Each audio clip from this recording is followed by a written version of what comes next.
nacaska maalinta lagu saaro wuxuu ku ilowsiin doonaa faraskaagii iyo gaarigii laanguruusarkii iyo sariirihii qaaliga ahaa aad ku raaxaysanaysay baad ku iloobi doontaa yowma alqiyaamati laa maalun walaa waladun maalinta qiyaamahana kii maal badan lahaa maalkiisu anfici maayo kii qabiil laandheeraha ka dhashay qabiilkiisu anfici maayo kii awlaad badan lahaa awlaaddiisu anfici mayso wadammatu lqabri tusi leylata alcursi mar allii marka qofka qabriga la dhiga buu rasuulku noo sheegay xadiis kale qabrigu sidaa buu iskugu yimaadaa deedna feedhaha qofka ayaa sidaa isku dhaafa haddii qabriga isku yimaadkiisa nin ka badbaadi lahaa buu nebigu yidhi sacad binu mucaad baa ka badbaadi lahaa buu rasuulku yidhi calayhi salaatu wasalaam atadruuna man huwa sacad waa ninkii geeridiisa maalinta adduunyada ka intiqaalay carshiga raxmaanku u gariiray faraxan liquduumihi imaadku adduunyada ka tegey bixidda sacad uu maalintii adduunyada uu ka baxay ayaa ilaahay jalla wacalaa carshigiisa raxmaanka u dhaqaaqay farxad daraaddeed jibriil baa soo dhaadhaco nebiga u sheegay oo yidhi nin asxaabtaada ka mida ayaa go'ay oo ahlu samuhuna ay ku bishaaraysanayaan imaadku adduunyadii ka yimiday markaabuu nebigu sara kuxuu yidhi yaa jibriil sacad binu mucaad baan u malayn buuhi inuu go'ay deedna uu soo degdegay nebigu calayhi salaatu wasalaam ilaa saxaabada rasuulka kabihii ay gashanayeen ay ka go'een markaasay nebiga soo gaadheen markaasay idhaha yaa rasuul allah socodka waa nagu daalisee markaa buu nebigu yidhi haa waa nigu daaliyey sidii xantalo malaa'igtu ay ugu maydhay inay sacadna hortay u maydho ayaan ka cabsoonayo inaan sacad gacantayda ku maydhaan u soo degdegayay buu rasuulku yidhi waxauna jibriil ii sheegay buu yidhi carshiga raxmaanku faraxan isagoo ku faraxsan imaadka sacadu adduunyadii ka yimiday inuu carshiga raxmaanku u gariiray ayuu jibriil ii sheegay buu rasuulku yidhi markii janaasadii la soo saaray la qaaday bay munaafiqiintu yidhahdeen maydkan fududa markaasuu nebigu yidhi ha odhanina sidaa war ma haysaan ininkuye 70,000 oo malag ayaa maanta arlada u soo daadegay maanta ka horna malaa'igtaasi arlada maynan iman sacad binu mucaad janaasadiisa ka soo qayb galana weynina sidaa buu rasuulku yidhi markii qabriga la dhigana nebigu wuxuu leeyahay qabriga isku imaadkiisa haddii shaksi ka badbaadi lahaa sacad binu mucaad baa ka badbaadi lahaa buu rasuulku yidhi wadammatu lqabri tunsi leylata alcursi habeenka u horraysee zafaafka waa habeen taariikhda ku qoran weeyaan habeenka u horraysee nin kastoo dhallinyaraa uu gabadhiisa zawjadiisa xalaasha uu la aqalgale iskugu horreeyeen habeenkaa waa habeen taariikhiya weeyaan lama iloobo laakiin isku imaadka qabrigu isku imanaya marka u horrayse lagu dhigo habeenkaasaa lagu halmaamaa buuhi ninka shaacirku aaway shucuurta ayaa dareenkaasi maanta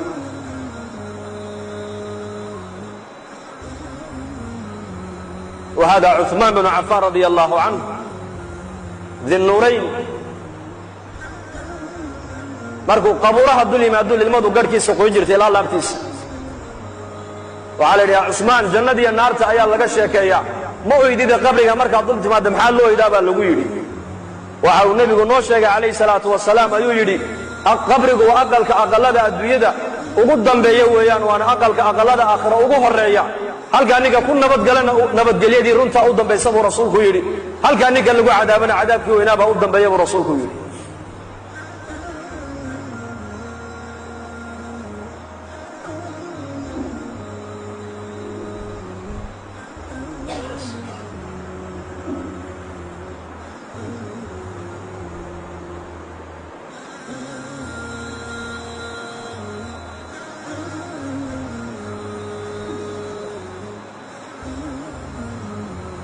عثمان رضي الله عنه وأرضاه وأصحابه جليل كهاية بيد الله يكون امتحامي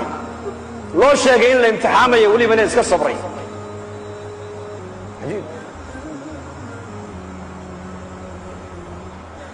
بيرتي النبي كجري والباب كالله قرع النبي أبا موسى الأشعري بيرد تاقنا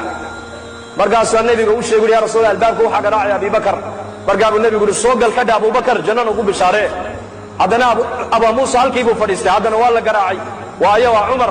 waa kuu soo idan qaadiya u kaadiya yaa rasuulallah cumar baa albaabka jooga soo gal ka dhajannana u bishaaree haddana waa la garaacay yaa rasuulallah waa cusmaan baa albaabka taagan u bishaaree janno balaayaha siibi doontana u bishaaree buu rasuulku yidhi markii loo sheegay la yidhi nebigu jannana uu kugu bishaaraynayaa adduunyadana balaayo iyo masiiba kugu dhici doonta wuxuu ku jawaabay allahu lmustacaan aad safka hore ku wada tukataan ama mid meelaha iska barjeeyo qaraabadiinna hadduu 2 jeer ku yidhaahdo warniyo manaan baa kugu arkado baabur kula qallima ka warran waxaad odhan waradu noloshidaad ka xuntay daai karqabaad hee soo ma waad ka raacabsan waa mid meelaha iska barjeeyo qaafila oo masaajidada iyo diintii ilaahay cilaaqa la lahayn hadduu 2 jeer riixun kuu sheegaad saa u dhixo oo sidaa u qarqariyo ruuxbaba kuu dhacaya muxamed calayhi salaatu wasalaam saadiq almasduuq baa u sheegaya inuu balaaya adduunyada ku asiibi doonto waxa uu leeyahay haddana allahu almustacaan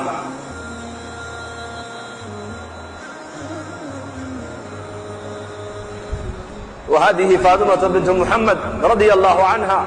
سيدة نساء هذه الأمة في الجنة أزواج النبي عليه الصلاة والسلام ونبي قد حفظيه أي فاطمة النبي أصوغ شيء ويأكفر إساتي ويدنكتي ويدنكتي ويدنكتي ودنكتي النبي عليه الصلاة والسلام إن انتيسي مرقاسو كالي فاطمة يرمى خو شاقي يقلت وحو شاقي وعيد الوان للما قد على فاطمة عائشة أركيس أم المؤمنين رضي الله عنها markaa buu nebigu yidhi haddana kaale faaduma arrin kalaan kuu sheegay dhegtu wax kale ugu sheegay isla markiiba faaduma haddana way qosashay ee farxaday caaisha maalin dambe u yeedhay oo tidhi arrintii maalintaadii aabbahayni dhex martay eed marna ka oyday marna aad ku farxaday ii sheeg markaa bay tidhi hooyo kuu sheegi maayo sirtaas aniga iyo nebigay naga dhexayso kuuma sheegayo walaakiin caaisha may halmaamine markii nebigu calayhi salaatu wasalaam adduunyada uu ka intiqaalay ayay maalin u yeedhay ka tidhi maadaamuu nebigii adduunyada ka intiqaalay sirtii adiga nebiga naga dhaxaysa maanta inaad sheegto way ku bannaantahe ii sheeg markaasay tidhi hadda waa kuu sheegayaa arrin sirta u horraysay ka lilmeeya waxay ahayd waxa uu ii sheegay geeridiisuu ii sheegay inay dhowdahay deedna waan ooye bay tidhi oohintaad igu arkayseen sirta labaad uu ii sheegeen ku farxay waxay ahayd wuxuu igu yidhi ha ooyin faadumay aamus miyaanad raalli ku ahayn haweenka ummadda nebi maxamed ee jannada galaaya gabadha ugu darajo sarraysa oo ugu barwaaqaysan in ilaahay kaa dhigay miyaanad raalli ka ahayn raalli baan ahay tidhi riwaayad kalena wuxuu nebigu ku yidhi haweyne aamus faadumay ehelkayga qofka dhimashada iigu soo xiga oo adiga aamus buu igu yidhi deedna waa farxay bay tidhi qof dhimashadiisii loo sheego farxaya ka warrama intuu diyaar garoobo qofkaas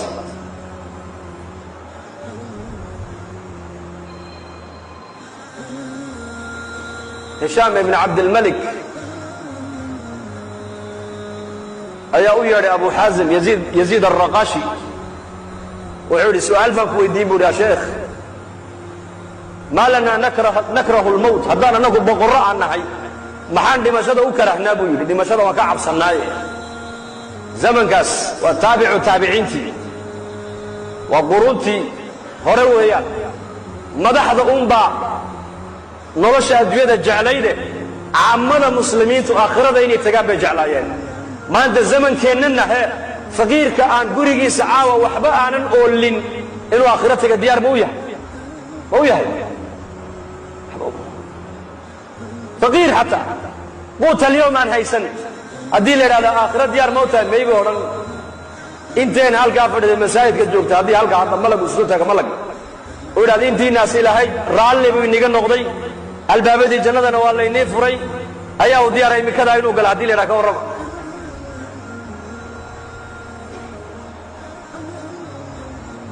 wuxuu yidhi abu xaazim baa yidhi waxaad dhimashada u karhaysaa anaa kuu jawaabay haye adduunyadan ayaad camirteen waad qurxiseen aakhiradiina waad iska kharribteen oo waad baabi'iseen marka daarta aad qurxisateen inaad camirteen inaad ka tagtaan daar aanan waxba iniga dhisnayn oo niga baaba'san oo niga hallowsan inaad u guurtaan dee oggolaani maysaan buu ku yidhi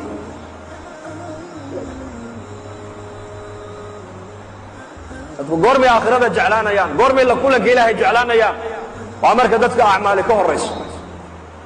waa marka sahay ay ka horrayso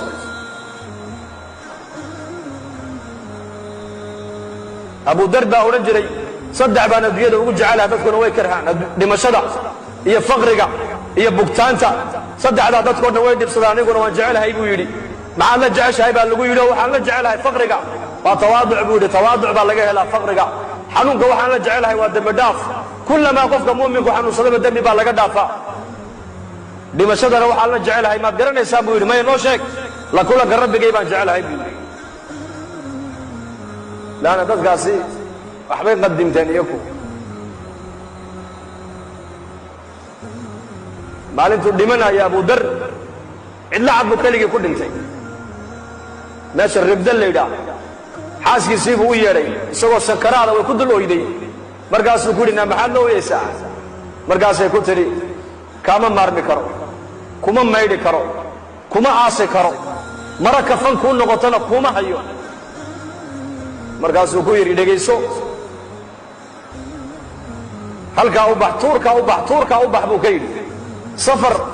jamaaca mu'miniina soo mari doontee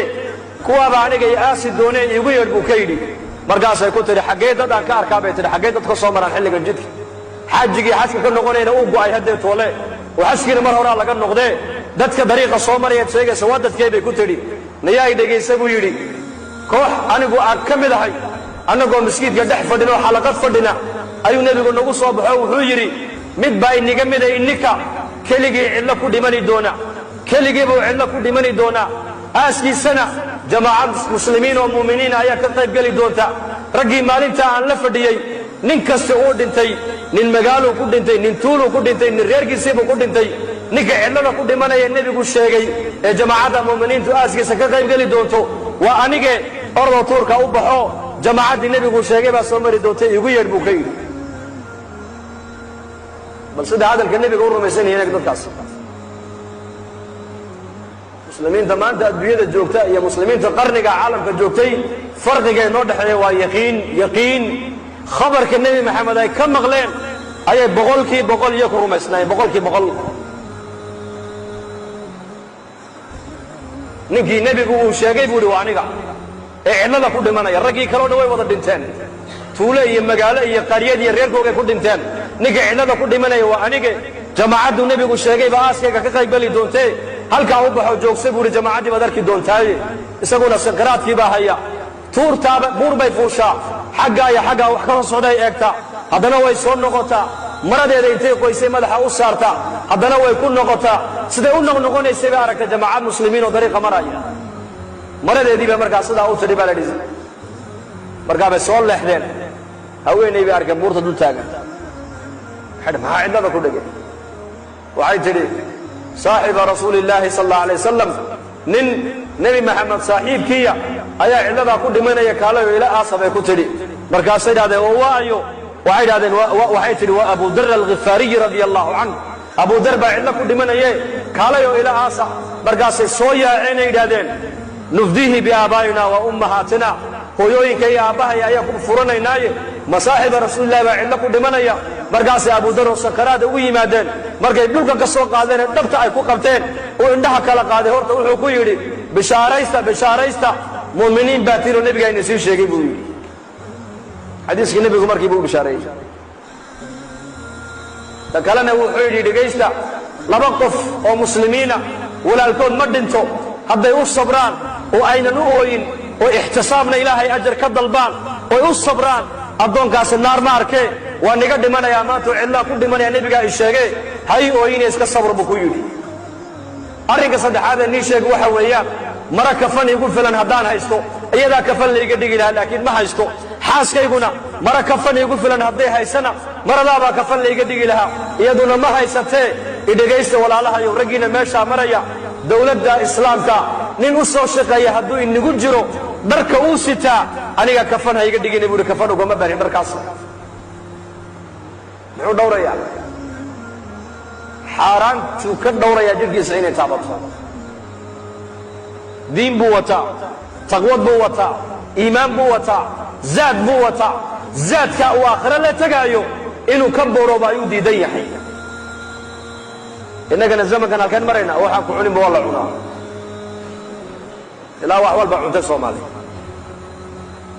gaajada unbaa xaaraana bay ku odhanayaan gaajada unbaa xaaraana kullu jismin nabata fi lxaraami faannaaru awlaa bihi jidh kastoo xaaraan ku kora buu nebigu yidhi naartaa u xaqloo cuni doonta buu rasuulku yidhi xaaraantu iska daa adiga ilaa oo shahwadaaday taatiirisaa shahwaddaada way saamayn ubadkaaga xaaraanta taqwaduna awlaadday iska soo baxdaa waracu awlaad buu ka soo baxaa lidaalika nin boqora quruntii hore ah ayaa qasrigiisa soo gelay isagoo walwalsan xaaskiisii baa ku tiri maxaa ku helay boqor muslima buu ahaa mujaahid ah dowladihii ka dhisnaa bay ahayd bilaad alhindi wa sind markaasuu yidhi inankeenii yaan ciidanka u dhiibay ee mujaahidka ahaa ayaa la ii soo sheegay in la soo jebiyo laga soo adkaaday markaasay tiri wada gaadhsiinay u nasteexaynaya muuse iyo haaruun labadaasaa ducaad ahayd baa la yidhi lidaalika muusa calayh salaam arrintii markay adkaatay wuxuu yidhi dhegaysta ma asaad moodaysaan arrinku qaala kallaa ina maciya rabbii sayahdiin muxamed nebigeennu muxuu yidhi sal lla ly slam markay abubakr iyo nebigu godka galeen muxuu yidhi id yaquulu lisaaxibihi laa taxzan ina allaha dhahdade ina allaha macanaa xadiiskana maa danuka ya abaa bakrin biinayni allahu haaliuhumaa muuse wuxuu yidhi maciya aniga gaar waxaa ila jira ilaahay gaar buu ilaahay iila jiraa walaakiin muxamed wuxuu leeyahay ha walwalin ha murugoon abubakarow ilaahay baa macayna labadeen leeyahay abubakar sidiiq radia allahu canhu waayo nebiguu la socdaa nebiguu la dadaalayaa nebiguu la jawlaynaya nebiguu kaxayn jiray suuqa magaalada maka mawsim alxaj 10 sano carabtu markay soo xajiyaan ayuu nebigu odhan jiray abubakarow quraysh haddayna maqli weyday carabtaa xajka timid ee laga yaaba risaaladan inay nala fahmaane ikaxeey oo iigey buu odhan jiray markaasuu abubakar hor socon jiru odhan jiray waa rasuul ilaahay soo diree hadalkiisa dhegaysta buu odhan jiray markaa buu nebigu odhan jiray man yuwiinii man yansuranii xataa uballiqa risaalata rabbii walahu ljanna ayaa ii soo dhowaynaya ayaa dalkiisa ii geysanaya ayaa ii gargaaraya ayaa cadowga iga difaacaya ayaa shaqadan ilaahay ii soo dhiibay igu gargaaraya oo janno ugu ballan qaada aniguna 10 sanawaat abubakr sidiiq radia allahu canhu dhaqaalihii uu haystoo dhan wuxuu ku bixiyey nebiga alayh slat slam xataa fi bacd ariwaayaat jibriil baa u yimid nebiga wuxuu arkay abubakar oo qamiiskiisu karkarma leeya waa maxay yaa muxamed saaxiibka abubakar dharkiisii uu googo'e yaa jibriil abubakar dhaqaalihiisii oo dhan intaanan maka la furan ka hor ayuu aniga daraaddeed ku bixiyey buu yidhi hataa maalin cumar iyo abubakar baa isku dhacay madiine markii la yimidee dawladdu ballaaratay markaasaa nebiga loo sheegay markaabuu nebigu xanaaqay mambarkuu nebigu ka kaco wuxuu yidhi waryaaday dhegaysta nin kastoo ininka inaga mida diinta islaamka maalintaan iniigu yeedhay waad ka joogsateen waad ka soo fikirayseen waan ka soo fikiri baad igu tidhaahdeen abubakar maalintaan ku idhi ilaahay baa isoo diro rasuul baan ahay run baad sheegtay buu iga yidhi aad u run baad sheegtay markaasuu lacagtiisii siduu abubakar xoolihiisa u isticmaalayo ayaan aniguna u isticmaalayo dhaqaalihiisii buu ila sibay buu rasuulku yidhi ee abubakar ma ii daynaysaa maalinkii godka carabi eryanaysayna godka aan galayna isagaa saaxiib ila ahaa qiyaamahana xawdka dusheedana abubakar isagaa ila saaxiibe lidaalika muusa calayh salaam wuxuu yidhi aniga rabbigay baa macayga khaas maciyadaas lan abubakar sidiiqna nebigu wuxuu yidhi maxaad u malaynaysaa abubakarow inayna arkaan iska daaye laba ilaahay saddexayna ii arki karaan waa tarbiyad nebi muusena bad baa loo kala dillaaciyey oo la mariyey nebi maxamedna calayh salaatu wasalaam min maka ilaa madiinu nebigu lugeeyey muusena bad baa loo dillaaciyey usha badda ku dhifaa laga yidhi waa lagu badbaadiyey reer bani israa'iil isla dariiqa reer bani israa'iil ay ku badbaadeen ayaa fircoon iyo ciidankiisina lagu baabi'iyey gebigoogiiba nebi maxamedna may u lugeeyey rasuulkeennu waa la eryaday god buu galay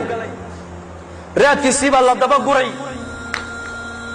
29 yowman buu nebigu lugaynayey nebi muusena baddaa loo dillaaciyey nebi maxamedna waa la lugaysiiyey farqiga u dhexeey waa maxay ilaahay muunan karayn inuu nebiga ka dhex qaado maka uu madiine geeyo nebigoo maka jooga ayaa halkii uu jiifay intoo laga qaada nebiga la geeyey masjid alaqsa min masjid alaqsa ila samaa'i dunya من سماء الدنيا إلى الثانية الثالثة الرابعة الخامسة السابعة إلى سدرة المنتهى هل كي دنا دولك او ku hayay oo wali diiran ayaa nabiga la soo celiyay maalintii hijradana maxaa nabiga ilaahay u dalinayay markaas xigmada ku jirta maxay tahay zaadul maad buu kaga hadlay ibn qayyim al-jawzi rahimahullah xigmada ku jirta hijrada ahkaam baa umada u soo degtay umada lagu tarbiyadeynayay asbaabta inaynan ka tagin muslimiintu ayaa la barayaa asbaabta in la qaato asbaabta dadka maxaa nabiga gelinayay asbaabta inay ummaddu qaadataan la doonaya asbaabta qaado laakiin asbaabta hadala saaran asbaabta oo la qaato waa sunnadii nabiga iqtidaa'an binnabiy loo qaataa waa shariicada islaamka ilaahay yidhi nacam waa diinta ilaahay naga doon inaan qaadano asbaabta oo la ictimaadaana ilaahay ma ogolo waa gaalnimo wanda muslimiin badan waxay ictimaadayaan asbaabta asbaab بلا أسباب لما نولان كرو كورن كسل يا رسول نانو ديري يا هدان لا ديري صبر ده كعيني صلاة تكبيرة الإحرام بكبل عمتها كيقول دماتا تسليم سوما تسليم جولنا قاعدين هدو قفة تكني ما ممكن هدوك الدبك عكورة مكبح صلاة يا بطلت صلاته فإن شاء الله مجالس ديني أدابيات أدابت الله إلى عليه مجالس تنين تقاربوا بكبل عمتها ويقول ما سبحانك اللهم وبحمدك إن شاء الله وصبرنا إن شاء الله إن شاء الله هذا وفدينا سوما بركات يقول هذا شيخ ونقص وقابل هذا أنا وصو قابل مركز لأن خرج مسينا سان إلهي درت بانوها الله يا يقول إلهي درت بانوها سنة سنة وقول لك وكلام عاشينا سوما الله ينبرك يا ما شاء الله وين قام وقت خير يسوي جعشي يسوي في الدان القاس عني قدك قال النبي أبو بكر بقدك كودا داعي يا رسول الله يكاد أنا كايا جاي برقاس كي كفر النبي صلى الله عليه وسلم عجيب واس هجرن dadka nabiga la socdana daraja ilaahay ku siinaya quraanku waa maalinta dadkoo dhan buu canaantay ilaahay baa la yiri gargaarin la'aanta nabiga u gargaari waayeen Abu Bakarna ilaahay jalla wa ala si gaar u amaanay maalintaas haddana godkii buu ka baxay rasuulku way lugeeyeen Suraqata bin Malik ninka la yiraahdo ayaa raadkii nabiga soo guray leena nabigii buu soo gaaray la yiri intii la socday mar Abu Bakar nabiga xagga dambu ka mara mar xagga horu ka mara mar xagga dambu ka mara mar xagga horu ka mara markaabuu nabigu Abu Bakar mar maxaad iga horeysa mar maxaad iga dambaysa ya rasuulullah xagga dambu markaa kaaga cabsadana waan ka dambeeyaa waxaan ilaadaa cadowga nabiga xagga dambe kaga imanaya intay nabiga wax yeelayn adiga horta wax ku yeelayaan xagga hore markaan kaaga cabsadana waa ka hormara markaaba nabigu calayhi salaam Abu Bakar uu la yaabay deena sidii ay u socdeen ayaa ninka Suraqata bin Malik leeyahay ayaa soo gaaray nabiga Abu Bakar baa leeyahay waa nin loo ballan qaaday 100 halaad imsa halaad arif halaad 100 halaad mar ali markuu arkay buu burqaamay seeftii buu galka ka saaray Abu Bakar baa ya rasuulullah waa layna soo gaaray markaabuu nabigu dhaha cabsana Abu Bakar oo ilaahay baa maciinay اللهم اكفنيهم بما شئت اللهم اكفنا بما شئت عدوغانا سو هليلي سدا ادغو اد دونت الله نغا قبب رسولك دابدي او فوسنا فرسكي سيبا دلكو خلتي بلا دينكي markaasuu qayli muxammadow saasuu soo eegay nabiga waa noqon dib dambe niga daba iman maayo iga sii daa markaasuu ilaahay u bari ilaahu ka sii daa faraskii markiiba lugiibu la soo baxay waa nin 100 halaad oo geela loo ballan qaaday 100 la kursar ka soo qaad haddana uu ka soo daba sii daayay faraskii dadna markaasuu nabiga ilaahu macal isaga qabo buu dhulow macal isaga qabo ilaa isagii dhulku qabtay baa ilaa lugiisa dhulku galay markaa uu nabigu soo kala noqday markaasuu hadeetoola ninkii wuxuu yidhi dib dambe hadeetoola kaaga daba imani maayo cadowga iga dambeeyana waan weecin waan odhanayaa dariiqan cidna ma marin hortaadana geelaygii baa daaqaye calaamad baan ku siina waxaad doonta ka sii qaado markaa buu nebigu yidhi may uma baahni geelaage keen buu yidhi waxaa kuu qora waxbaa kuu qoraya soo adduunye ma doonaysa sow aniga waxaad ii daba ordaysa adduunye jacaylkaama ha keena waxbaa kuu qorayaaye saan buu markaa u soo saaray berigaa saan baa wax lagu qoran jiray wuxuu u qoray nebigu baa la yidhi siwaaraya kisra boqorka kisra carshiga markuu dul fadhiisto kursigiisa boqortooyada gacmo waxa uu lahaa dahab oo halkan yaalla gacmo dahaba labadiisa gacmood buu sidaa markaa u dhex gelinayay xarraga iyo kibir labadaa gacmooduu boqorkaa leeyahay dahabka suraaqata binu maalik baan u qoray buu rasuulku yidhi deedna uu iska socday rasuulku ilaahu dhulka ka sii daa waa la sii daayay uu iska noqday khalaas saantii buu duubduubtay halkaa buu gashaday haddeetoole cajiib raggaasi carabtu ma og tahay madiinuu iska makuu iska yimiday quraysh buu ku yidhi war ma arag anu maxamed ma arag waan waayay daaya madiinuu yimid ee u islaamay ninkii wuxuu bilaabay safaradii nebigu galay o dhan inuu la baxo jihaadka haddeetoole yujaahid fii sabiili illahi caza wajal khilaafata cumar bnu khadaab radia allahu canhu ayaa la keenay siwaaraya kisra boqorkii kisra dowladdii furus maalintii sacd ibnu abi waqaas ciidankiisu maalintay dumiyeen ayaa cali bnu abi aalib iyo cumar oo meel fadhiya magaalada madiine dibaddeeda fadhiya ayaa la soo mariyey baqal baa lagu keenay gacmihii kisra kursigii kisra khasaa'intii kisra oo baqal lagu jiidayo markaasuu cumar bnu khadaab uu yaabo wuxuu yidhi yaa abalxasan ragga dahabka intaa la eg ka keenay furus ee noogu keenay madiine waa rag ammaanane markaasuu abalxasan baa yidhi annaku iyaka la yaabi mayna buuhi waayo adiga ayaa dhowrsoonaado hantidii ummadda ka dhowrsoonaadee haddii amiirku uunan hagaagin raciyadduna ma hagaagteene islaaxa aad ku arkaysa raciyaddaada adigay kaa bilaabato adiga ayaad karaamadaas kale buu ka yidhi cumarow madaxdiiba hagaagtay wallaahi suma wallah horumarka ay gaadheen asxaaba muxamed calayh salat salaam lama gaadhi karayo taariikhdaas lama gaadhi karayo haddii cid kastoo timaadda ma gaadhi karayso abubakar iyo cumar iyo saxaabadii rasuulka halkay gaadheen madaxdiisa cumar markuu talada u dhiibayo saddex baa kula dardaarmi jiray saddex aqallada muslimiinta inay ka sarrayn ha la mid noqdaan albaabadiinu ha furnaadaan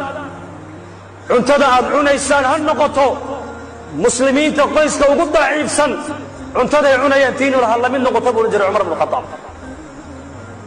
maantana innaka mar alli markii adduunyadu noo biirto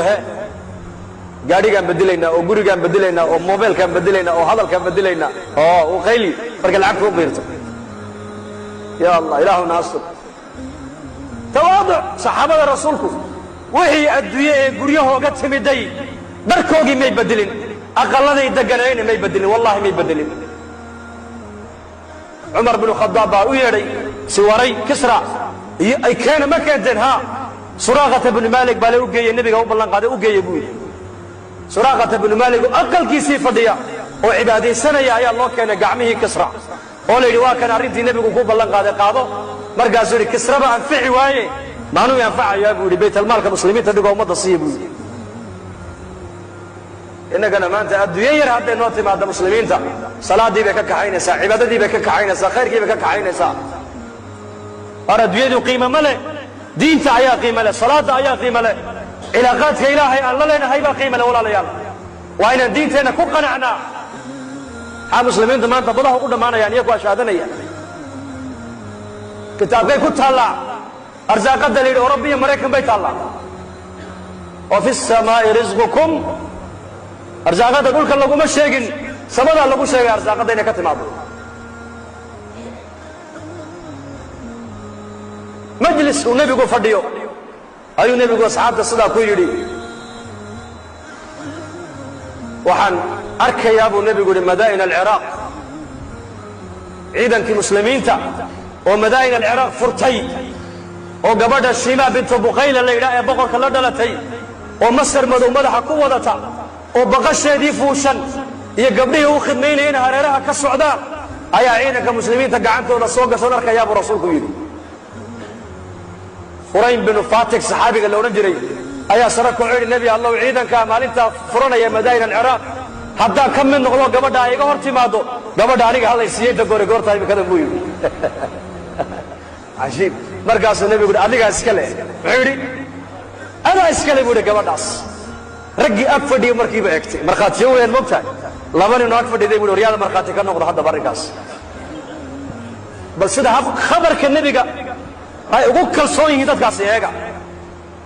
إنك أنا ما أنت مسلمين تو حي على الصلاة وبكر صونو صلاة دي بقى لعدي ما يسوقنا ومعمور ما أنت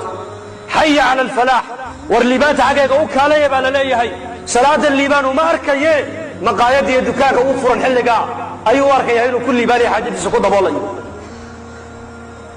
يقين تانو وحين نقطة وحنركي إنه يقين تودو وحي هذا النبي يا إلهي كم أقلام بكوكا صنعين يقول انتقل النبي عليه الصلاة والسلام نبي قبيله وكان انتقالي صحابي أرنكي نبي ما ننتهى بلن قادوها يستع أبو بكر بعد ثلاثة ومد الله وريقي خلافة عمر بن الخطاب باتمدي مدائن العراق بالله عيدا في مدائن العراق تجربوا كمدها والله وهلك النبي والشيخ يقول وقتها مقالة النبي والشيخ عيدا خالد باوت ولا جبيه قال دي قبضوا السيدية فرس كيف وشن مصر كي نبي كل شيء وضعتها بقال عبد فوشنتهاي مصر مدوبي وضعتها قبضوا خدميني الله السعودة خالد بالله كاني صحابي بس ركعوا يري يا خالد هي اللي يقول تنا اسكله يقول طب كما جرت يقول غنيمه الغيبين ساتنا انا اسكله خالد بايا بس يا ابويا لا توريا مسؤولنا النبي الخلافه يسام مي فالنبي قالوا يبلغ قاضي يقول غورما ما انت عين كاس النبي يقول يبلغ قاضي وعلكم السينيه الا مرق الله تماد مويان لبنن او لبدوا اي هايين انصار محمد بالبد كلا ورجري لبدي nin buu soo kaxeeyay Khalid buu keenay annaga ka maraga bilaad nabigu inuu ballan qaaday gabadhaas waagaaga iska qaaday buu khalaas khaymadiisii buu la tagay waa gabadh la dhalatay boqor kam gabadha imsa barwaaqaysatahay walaalkeed Abdul Masih oo markaa sulx qaatay oo macalciidankiisii isdhiibay oo jizyadiina ogolaaday ayaa Khalid u tadarrucay yiri Khalidow mar hadda sulxigii qaadanay gabadha walaashay ee boqorada ay soo celiyay buu waxa doontina lacag waan siinay Khalid baa gabadha hortay baa la bixiyo nabiga si bixiyay ninka halka jooga ayaa gabadhii qaato halka bay isaga la wareegay isaga la soo heshii markaas uu yimiday wuxuu gabadhaas la dhashay buu boqorkii baana waan isdiibay gabadha ay soo celi lacag waxa doonta sheego markaas uu fikiray wuxuu yiri 10 min boqola 10 امسح وامسح 10 ده كل شيء لنده 10 من بقله كيف يقولوا العقل ويا بنكي 10 مركز نعم 10 ويا بي ما 10 من بقله ها 10 من بقله gabadha markaa baa Hussein markiiba uu soo saaray lacagtii buu siiyay gabadhii iyo waxay wadato dhan uu ku wareejiyay saxaabadii baa ninkii u timid oo la yiri lacag intee leeg baad ku furtay gabadha de 10 min boqola ma 10 min boqola waa kun wayaane xisaabinta ka badan inay jirto ma baaqani budanigu xisaabta adduunyada may oqoonin laakiin sida ilaahay wax looga qaatay iyo ku yaqaaneen inaguna maxaan naqaanaa maanta keena miiga jooga kalkulator buu ku sitaa jeebada kamiiga jooga xoolaha leh neefka 70 buu maraya 35 waa kaadhiga kiradiisii maxay waa kamiiga jooga yaqaan xisaabta keena magaalada joogana maxaad u malayn asxaabta rasuulkana xisaab ma yaqoonin laakiin maxay yaqaaneen iyaku sida ilaahay loo bariyo yaqaaneen sida ilaahay loo raali geliyo yaqaaneen sida ilaahay loogu dhawaado bay yaqaaneen asbaabta ilaahay u dhawaynaysa bay yaqaaneen asbaabta ilaahay ka fogeynaysa bay yaqaaneen waxa ilaahay raali ku noqonayay bay yaqaaneen meesha ilaahay raali ka yahay bay marayeen hadday gacmaha cirka u taagaan ducadooda lama soo celinin iyaka saadarteen muhiimaddu waxa weeyaan adduunyadan ilaahay baa keenay ujeedada laynoo keenay waa inaan adduunyada ka qaadanaa diin dhammaystiran waa inaan garanaa ilaahay maanta inteenu jirnaa nin walba lacag intuu haysto uu garanayaa maanta laakiin inta ilaahay uu jiro ma qiyaasi karayna maanta saxaabada rasuulku way yaqaaneen wallahi way yaqaaneen sacd ibn abi waqaas baa soo galay basra dad meel ku urursan buu arko meel taagan oo nin dhagaysanaya markaa buu sacad ku yidhi maxaad ninka u dhagaysanaysaan muxuu sheegayaa waxaa la yidhi abubakar iyo cumar buu caayaya abubakar iyo cumar buu caayo dhegaysanaysaan de markaasoo loo baneeyey sacd waryaa buu yidhi maadaa abubakar iyo cumar caayi kara waan caayi waxaabay sameeyeen iska daldal zindiiq buu ahaa war dadkaas ilaahay baa raalli ka noqday camalka ogina way la tegeene ka daa dadka cayda ka dhaaf ur iska daa ka daa cayda war waan caayi oo dhibaatay noo geysteen oo caynkaasoo markaasuu yidhi war cayda waad ka dayn oo waad ka dayn buu yidhi wa ilaa wallaahi haddii kale waan ku habaari buu ka yidhi habaarkayguna dhulka uma dhaca buu yidhi markaasuu yidhi waan ku habaariya uma nebi baa tahay buu yidhi bal habaarkaaga soo sii daa saasuu hadlay sacad bin abi waqaas wuxuu yidhi intuu gacmaha cirka u taagay buu ilaahayow ninka abubakar iyo cumar caayaya inaad abubakar iyo cumar raalli ka noqotayna waan raalli baan ka nahay ilaahayow adaa noo sheegay oo nebigaagii baa noo sheegay oo in janno loo bishaareeyey mubashiriin ahaayeen nebigaagii baan dhegahaygaa kaga maqalle jamaca halkaa jooga intay kala dhaqaaqin ilaahu ninka aayad iga tus buu yidhi wuxuu yidhi neef geela oo shilis oo meelay ka timid la garanayn unbaa dhulka sidaa uga soo baxdaa la yidhi dadkiibaa sidaa u kala jeexday isagii intay u tagtay sidii harraati ula dhacaysay naftu kamay tegin ilaa naftu ay kaga saartay mooyaane naftii markay gaw ka tiri ninkii iyay hashii oroday baa la yidhi waa daba yaacay geed bay sidaa uga daba wareegtay meelay martayna waa la waayey markaasuu sacad bin abi waqaas yidhi alxamdu lilah ilaah waxaan ku mahadiyaa buu yidhi dadkaasi iyakoo cuqdad abubakar iyo cumar aan u qaadin intay meesha ka dhaqaaqeen baa ku mahadiyaa buu yidhi leanna aayad bay arkeen khalaas inta ilaahay ay u jiraan iyaku way garanayeen iyaku leanna tarbiyadda nebigay ka qaateen alayh salatu salaam diin bay ka qaateen nebiga diin bay ka dhaxleen ilaahay cilaaqadiisay ka dhaxleen maanta muslimiinta caalamka cilaaqadaasaa nagu yar bas wax kasta muslimiintu maanta way haystaan asbaab caalamka asbaabta u badan maanta muslimiinta haysta cadad ahaanna haddii leega tirada muslimiintu ma yar tahay ma yar laakiin tayadeennii baa yar maanta saa darteed bay culimmadu leeyihiin ummaddan waxaa loo baahan yahay mar labaad in iimaanka iyo diinta loo jadiidiyo dacwaddu waa laba qaybood dacwad gaaladaa loogu talagalay waa dacwat lislaam dacwadna muslimiinta loogu talagalo waa dacwat liimaan gaalada dacwadda loogu talagalay waa maxay soo islaama waad nabadgalaysaan dacwada muslimiinta loogu talagalay waa maxay tacaalow nu'min birabbina saaca kaalaya soo gala masaajida ilaahay saacada rumaynaya saa darteed walaalayaal ilaahay uuna doortay oo diintaasaa ilaahay noo doortay oo muslimiin baa ilaahay naga dhigay ummaddii nebigaa ilaahay naga dhigay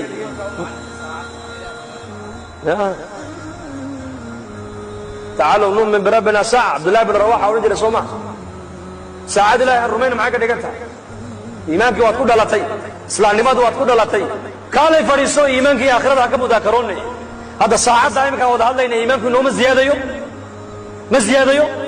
yasdaad xalaqat alcilmi haddaad fadhiisato cilmi iyo iimaan iyo taqwad baa kuu ziyaadaya sidaasoo kale ummadda loo baahan yahay maanta in ummadda iimaanka loo jadiidiyo jadiduu iimaanakum baa nebigu uhi iimaankiina jadiidiya saxaabadu waxay dhahaan kayfa nujadidu say iimaanka loo jadiidiyaa akiruu min qawli lam yaqul nabigu ma odhan dikri wuxuu ihi qawl waman axsanu qawlan qawl haddaad maqasho waa dacwad akiruu min qawli laa ilaaha ila allah dadka iimaanka ugu yeedha dadka aakhirada ugu yeedha dadka ilaahay uga sheekeeya dadka manfacada diintu ay leedahay uga sheekeeya dadka camalka saalixa uga sheekeeya dadka qiimaha salaadu leedahay uga sheekeeya maanta meel kasta ood marto waxaa lagu hadalhayaa maanta manfacada adduunyadu ay leedahay soomaali innanka khaasa haddaan nahay islaamnimada iyo qabiilka midka agteena power weyn maanta ya dadka agtooda midka ku weyn wadaa muslena mala arrintaas wayna taabatay waa isognahay dee wada soomaali dhega dheer baan ahe ilaana meel aniguna jarmal ma yihi ninkuman iga madahe فعل كاني حتى وحو نقد قبيلة إنه كفعل تبقى في مسلم قبيل إنه هل قبيل إنه دقاله بحي قبيل كيس إنه دعوي قبيل كيس إنه فاني حتى مجلس بدر كيس قبيل الله فردي وضع كده سلان لماذا الله ضاني وحول بينك على وينات نن رين مدينة أي صوب المسجد يا رسول كان صلى الله عليه وسلم بلال يا سلمان وفردي بوارك وعر كون محل وقبع هاي هيبقى هدي طولع هذا القوال اللي دقيسو ننكن محمد يولي ننكن محمد ايه قوم قيسيبوا هاي هدي طولع عرب باو كعدي كون محل وقبع هاي هدي طولع معاذ بن جبل بقى مغلى هذا الكار هل كاسو معاذ نكي قبطي مركاسو النبي قو كاني مركاسو معاذ ولي بقى أشاقو يري ننكن صدا بودي رسول الله مركاس النبي قو وجه قيسيبا بدل مي منبركو النبي قو فولي دادكي ودنب الله وضا يعني مركابو النبي قو دقيستا أبهين وآدم عليه السلام هو يدين وحواء لغة عربي قلنا أبي هو يني ما أبو رسولكم من تكلم بها فهو عربي بالنبي يقول نقل لغة عربي قبرتك الله وعربي هذا الكامر كل النبي يقول خطبة دي بوجوجي معاذ بن جبل ولي ننقي صدا أبو حياء مركب يا رسول الله نقل معاك يا الله مركب النبي يقول دع للنار يا معاذ نقل النار تاك لنا نار تودى أبو رسولكم كي وأن النسيت النبي كجوج الله صعود عود النار تاك لنا نار تودى maalintii nabigeena adduunyada ka intiqaalay carabtii ridowday ee diinta ka noqotay ayuu ka mid ahaa isagoo murtadala ninkii waa la dilay baa leeyahay hadalkii nabiga yaa xaqiiqo maadaama hadal wuxuu ku hadlay ummadda midnimadeeda kala geynaya oo cunsuriyadii iyo qabyaalad abuuraya hadalkaabuu ku mutaystay ninkaas inuu naar ku dambaynayo innagana maanta qaadhaankaan bixinaa soo maa qaadhaanka reerka war qaaraankii reerka waxaa la doonayaa maanta qaaraankii diinta la gurayaa maanta yaa saudiyara insha allah na dhahda qaaraanka diinta diyaar ma utihiin diinta haddaan maalkeenna waktigeenna salaaxiyadeenna cilmigeenna cimrigeenna caqligeenna raganimadeenna diinta culummada keliya lagu dayn maayo shaqadeeda caamada waxaa la doonaya diinta inay ka shaqayso reemiigu diinta inay ka shaqeeyaan baa la doonaya تجارته دينته إنك شقيا بلدونيا قراضه دينته إنك شقيا بلدونيا إمامته دينته إنك شقيا بلدونيا مؤذنين دينته إنك شقيا بلدونيا أمدا وأمدرا ويا وأمدرا إلهي بدر أمدرا ما هذا علق الدين تمركز الديني يعني العلماء هم الدين كمسؤولة ويكو حاشيغان عمدي وحيكون دعين إنه أفر إلى بعضك ساعة قبيل فعل تمام قبيل قاراك والرياء قبيل حلان قبيل فريستان قبيل كشكايا قبيل فعل تمام قبيل اسكو جعل هذا قبيلات اسكو دراب قبيل امور الصلاه ودقينا محدمي قبيل بدوي قبيل بهالكاين عندك waxaa dad badaha ku gurmaya maanta bilowgii waxay ka bilaabatay waa qabyaalada xasada dhibtayna soo gaadho dhan asaaskeedu waa qabyaalad weeyaan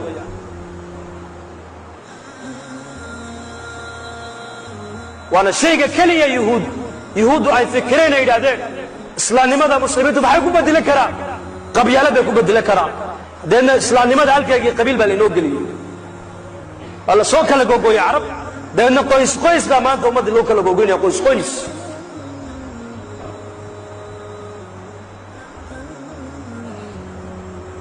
inaan fikirna la inaga doonay walaalayaal oo murugo xaaladda maanta umad ku jirto waa xaalad laga murugoodo weeyaan يا أيها المزمل آياته هو الرئي النبي أنه كسود دقي هايان آيات وحاكو جرتا إن لك في النهار صبحا طويلا مكة كسود بتاع آيات داس مقالنا مكبض ملي نبي قوحا الليلي هاي مالنتي وحاكو يكاتي الضبال دير باكو يكاتي حقو دبالنا يا نبي مكبض ملي دادك دح دبالوا يا دح صعود شخص كخير بدن عالم كنبي محمد مو صومري ما صومري دونا مي شخصك كرامة إلهي سيئ خيرك إلهي سيئ ما ينددك واتقى أي مناسبة ومسوين لوي ما هذا شغل قدرية يا وإن لوي ما هذا صمع ولكن النبي محمد وحو كبل أبي إنه مدى سوى واتقى إنه سوى دولك سنقو in isaga dhagax lagu aaco, in isaga wejigiisa shariifka qandhuuf lagaga tufo, in isaga cay aan u qalmin lagu caayo la yidhaha majnuun, mucallamun majnuun. ma jawaabaya nebigu, ilaahay baa u jawaaboo yidhi ma anta binicmati rabbika bimajnuun. shaacir bay yidhahdeen, ilaahay baa u jawaaboo yidhi wamaa huwa biqawli shaacirin. kaahin bay yidhahdeen, ilaahay baa jawaaboo yidhi wamaa huwa biqawli kaahinin. way hadleen, lasta mursalan bay yidhahdeen, ilaahay baa jawaaboo yidhi innaka la min almursaliin. alyadda nebigay alyadaynayaan, nebigu ma jawaabayo, ayaa u jawaabaya, ilaahay baa nebiga difaacaya. wallahu yacsimuka min annaas. shaksi ka khayr badan adduunyada ma soo marin rasuulkeenna, mana soo marayo. aayaddaa markay soo degteenna macneegu waa maxay? waa dabaal. reer bari baa tihiinoo badda waa taqaanaa. ninka berriga lugaynaya meeshuu u socday hadduunan gaadhin ee cileeddu qabato geedka ugu har fiican buu ku leexdaa u ku nastaa, soo saama. laakiin ninka dabaalanaya badweyn ku jira ka warrama, ma joojin karo. goor buu joojinayaa? bas markuu badda ka baxuu joojinayaa. waa aayadihii ugu horreey nebigeenna ku soo degay. dadaalkiisa, fikirkiisa, dadaalka uu nebigu qaaday waxaa laga cabbiray nin bad dhex dabaalanaya. axaadiiskana dhegayso. sakaraadkii markuu qabtay ayay tidhi faatima waa karba abataah, waa karba aabbahay waa kurbaysan yahay maanta. markaa buu nebigu indhaha kala qaaduu yidhi laysa calaa abiiki karabun bacda alyowm. yaa faatima, aabbaha maanta kurba iyo dhibaato ugu dambaysa. aayaddii hore iyo xadiiska sasaar maxay ka dhigan tahay markaa xadiiskan? baddii waan ka soo baxay, hadda nasashadii raaxadii aniga ii bilaabmaysaa. manhajka qofka muslimka laga doonayo inuu ku noolaado waa manhajkaas. raaxa adduunyada nooma taallo. tamatuc iyo tanacum gaaladaa iska leh. muslimka adduunyada waxaa loogu talagalay inuu mujaahado iyo tadxiyo iyo dacwad iyo hijrad iyo nusrad iyo fikir iyo murug iyo amri bilmacruuf iyo nahyi can ilmunkar iyo tacliim iyo tasgiyad iyo tarbiyad inuu ummadda anfaca la doonaya qofka muslimka. dadaalkaasaa walaa laynaga doonaya maanta innakana. meel hoo u baahan hadal waxba kama taro. doolliga waad aragtay, jiirka iyo bisadda maxaa ka dhexeeya? is arag. habeen walba 5-6 bay cuntaa. jiirkii baa tale iskugu yimiddaa la yidhi oo waxay idhahdeen war sidee ku badbaadnaa, waan dabar go'aynaabe. mid baa tale soo jeediyoo yidhi bisadda si loo garto shanqadheeda loo maqlo koorta geela aan koorta u sudhno ha la soo sudho buu yidhi. galadeedaa la maqli, deedna waa loo sii bannayn, meesha waa laga yaaci buu yidhi. amiirkii jiirka ugu sarreeyey baa yidhi taladaa waa tala fiican aad soo jeedisee, laakiin kumaa soo sudhaya buu yidhi. kumahe bali sheega, kumahe kaa soo sudhaya isaga waa la cuni, laakiin iyaa badbaadaya. yah nuqsaan diineed maanta muslimiinta ma ka muuqata mise kama muuqato? bali sheega. aad soo maha waad dareensannahay kulligeen. waxaa la doonayaa maanta inaan raggii soo sudhay inaan noqnaa laynaga doonaya. jiirkaa soo sudhaya waa la cuni isaga, waa la waayi khalaas, laakiin ayaa badbaadaya. ummaddaa badbaadaysa. qisat alghulaam xadiiskii saxiixa ghulaam inan yar boqorkii wuxuu ku yidhi aniga midda keliyaad igu dilaysaa waxa weeyaan dadka magaaladoo dhan soo saar, anigana geedkaa igu xidh, qaasadayda iyo leebkayga soo qaad. markaad ganaysa waxaad tidhaahdaa bismi illaahi rabbi alghulaam ku gan. sidaasuu maan kaaga dhiman buuhi, anigu si kale kaaga dhiman maayo. yarkaa muxuu doonayaa? inay ummaddu hidaayo hesho, inay ummaddu hada huwa tadxiya. u dilay u dhinta kii yaraa. dadkii oo dhan waxay idhaahdeen aamanaa birabbil. waxaa la yidhi 70,000 bay ahaayeen baa la yidhi dakhaluu fi lislaam. waxaan ka fahmaynaa axaadiistaas nabigeenna sal lla alay slam. haddaan doonayna ummaddu inay hidaayo hesho, inay ummaddu xaqa fahamto, inay ummaddu diinteeda u soo noqoto, in muslimiinta ilaahay qur-aanka ku sheegayay inay noqdaan haddaan doonayno, waa inaan diinta innagu aan wakhtigeenna maalkeenna aan u oggolaana. insha allah yaa sidaa niyoonaya insha allah. insha allah dhahada de insha allah dhahada de تي رير بني إسرائيل ما تي نبي إسماعيل إن شاء الله رير بني إسرائيل تهي وإنا إن شاء الله بعد أسئلة طويلة مركز سؤال بدنا أي كانين قالوا ادعوا لنا ربك يبين لنا ما لونها ما هي إن البقرة تشابه علينا مركز قدام بي سيد هذين وإنا إن شاء الله لكن نبي إسماعيل محيري يا أبت افعل ما تؤمر ستجدني مركز إن شاء الله هذا تين دوننا مركز في نبي إسماعيل إن شاء الله في نبي إسماعيل إن شاء الله إن شاء الله ده الله إن بركة ده اجتماعي برين نوب بلام يا خميستا جماعتنا ويبحى يعني إن شاء الله سنة ضربة جماعتنا وينوب يعني أفر بلود أفرتن لواد بلود الحمد لله تولوينكي ميجي ما ضربة جماعتنا لقارسين يعني وقت كان نقول دهرانا حوالي عجيبة ني بيامين لهينه لكن اجتماع على نقول دح بيامين دوناي بالاجتماع إنه أفر بلود أما أفرتن أما لواد بلود إنه كبحوا أي النيوني إن شاء الله قعنتوا نتاقوا مسكيت كنا بوديا بلقوا عليه حسين أركي قرال بوم بانوا يا سلام إلهي أنه دم داف دم بيجنا الله داف اللهم اقسم لنا من خشيتك ما تحول به بيننا وبين معاصيك ومن طاعتك ما تبلغنا به جنتك ومن اليقين ما تهون به علينا مصائب الدنيا ومتعنا اللهم بأسماعنا وأبصارنا وقواتنا أبدا ما أبقيتنا واجعله الوارث منا واجعل ثارنا على من ظلمنا وانصرنا على من عادانا ولا تجعل مصيبتنا في ديننا ولا تجعل مصيبتنا في ديننا ولا تجعل مصيبتنا في ديننا ولا تجعل الدنيا أكبر همنا ولا مبلغ علمنا ولا إلى النار مصيرنا واجعل الجنة هي دارنا ولا تسلط علينا بذنوبنا من لا يخافك فينا ولا يرحمنا يا مغلب القلوب ثبت قلوبنا على دينك سبحانك اللهم وبحمدك نشهد أن لا إله إلا أنت نستغفرك ونتوب إليك صلى الله على نبينا محمد